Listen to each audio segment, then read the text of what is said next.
Great Expectations. Editorial by me, Felicity Thow. Is it normal to assume that whenever someone cancels their appointment, despite explicitly thanking you and saying they're feeling better, you've actually made their pain worse, ruined their life, and they're simply too polite to tell you how terrible of a clinician you are?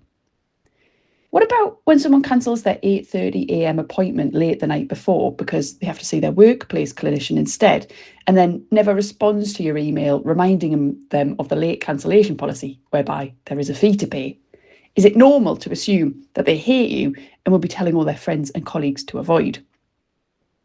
Now imagine this clinician receiving an actual email that says, "You did not meet my expectations and therefore I'd like to cancel my appointment." It's me.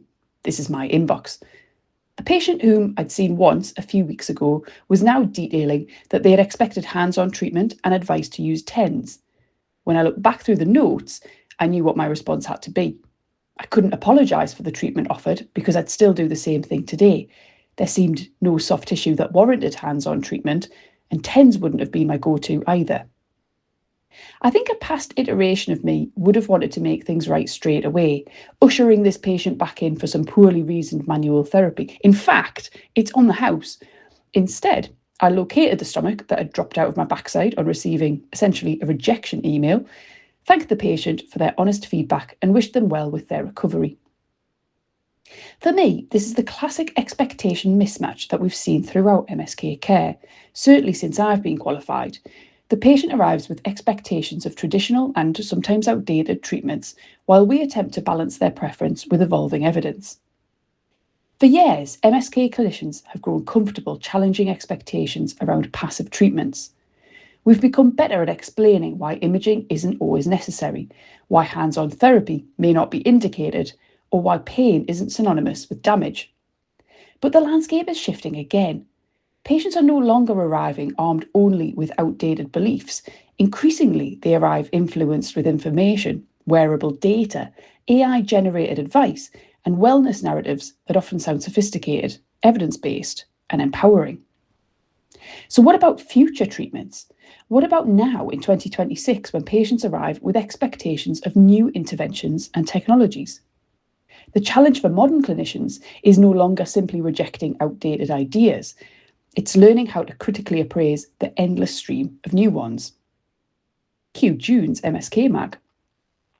Up first, Jack Chew puts freshly hyped package-style lifestyle medicine under the spotlight and explores where innovation risks becoming performance and packaging in Beware Concierge Healthcare. Tim College makes the case for being open to the friction smoothing and meaningful improvements to care that AI can bring to health professionals in AI in MSK Care, Useful Tool or Clever Distraction. In her piece Fighting Talk, Grappling with Combat Sports Rehab, Rosie Sexton reminds us that unfamiliar sporting populations require genuine expertise, not generic rehab principles. Staff writer Tom Jesson returns to bring us back to fundamental clinical awareness on the topic of peripheral artery disease in his notes. Stop it. Staff writer Tom Jesson returns to bring us back to fundamental clinical awareness on the topic of peripheral artery disease in his article, Notes on PAD.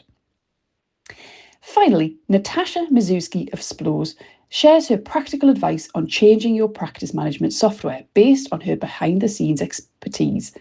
Read about what questions you should be asking in Switching MSK Practice Management Software, what it actually involves. The uncomfortable reality of modern MSK care is that sometimes good clinicians will disappoint patients, and sometimes convincing ideas will turn out not to be very good ones at all. But whether it's AI, lifestyle medicine, unfamiliar sporting populations, overlooked pathology, or the systems underpinning our clinics, the common thread throughout this month's issue is adaptation. Not blind acceptance of the new, nor stubborn attachment to the old,